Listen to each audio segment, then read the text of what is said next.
I think, the Fresno was the eye-opener. I think as far as what, as long as I made a big deal our first week about doing your job. That's exactly what guys did this past week. They did their job. They lined up.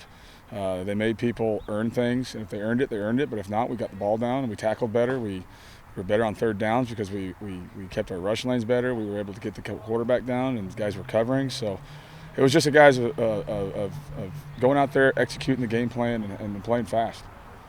Kevin, you're 11th in the country in rush defense through 2 games, just allowed 11 rushing yards last week. What's been the key to the success of stopping the run? I think our guys have bought into, good teams, stop the run, and I think in order for us to be a good team in this conference, we're going to have to be a really good run defense. So it just starts with whomever we play. We got to have a mentality that if they're going to beat us, they're going to have to throw it over our heads, So I think guys are straining to be in their gaps, or guys are straining to get off blocks and stop the run, and then obviously we've had some negative plays, which always help too. But I think it's the mentality that we're trying to build here. How close do you think this defense is to what you and Coach Walters envisioned for it? Oh, I think being year one in this process, I think the guys have a huge knowledge of what we want to get done. I think from like how we line up to how we play, how we call it, everything's been very, very good. We just got to go out there and continue to gel as a unit, I think, and guys got up front got to make their plays, guys on the back end got to make their plays. But I think, the more we get comfortable playing with each other, the more the guys will understand what they can and can't do, and then they'll play a lot faster because they know if I do this is what's going to happen. But they're going to play fast because they know that. Syracuse is, through 2 games, is pretty good. I know the opponents are what they are, but they've done what they're supposed to do. So this is kind of strength on strength. We're going to match up against a high-powered offense here this week. Right. No, they propose a lot of challenges. I think our message is it's an explosive offense. We have to make them earn it. I think if we can keep the ball inside and in front of us, I think we got a great chance this week. If making them try put together a 12-play drive and make them earn it at least. So I think that's the big thing we keep preaching on our guys is like, let's just keep the ball inside in front of us and let's get the ball down and let's play again, and we got a chance this week. Not that it matters, but are you aware of what happened last year up there? I remember watching it, actually, yes. So. You ever seen anything like that last drive with the penalties? Yeah, so I think like the guys have reminded me about it, and I said, you just got to go out there and you can't control what you can control.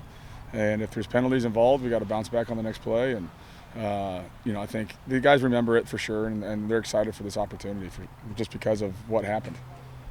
Can you kind of assess the play of your 2 cornerbacks? They're playing a lot of snaps.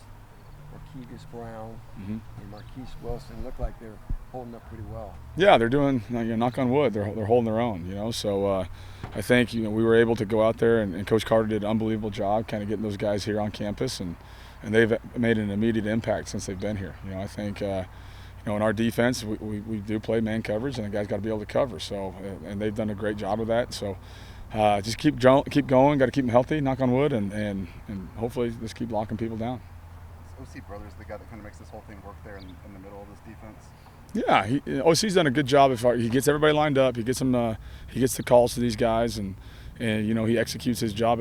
He's done it each week from August 1 to now. He's gotten better. I think he's gotten more comfortable. He's playing at a faster pace. I think I kind of challenged him last week to have more of an impact in the game rather than just being there. So and he did. He actually responded well and had a good game. So.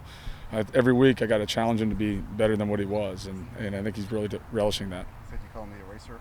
Yeah, that's right. He's got to be the eraser. You got 5 dudes up front. You got to make them right and erase everything else. So if they're out of their gap, you're in it.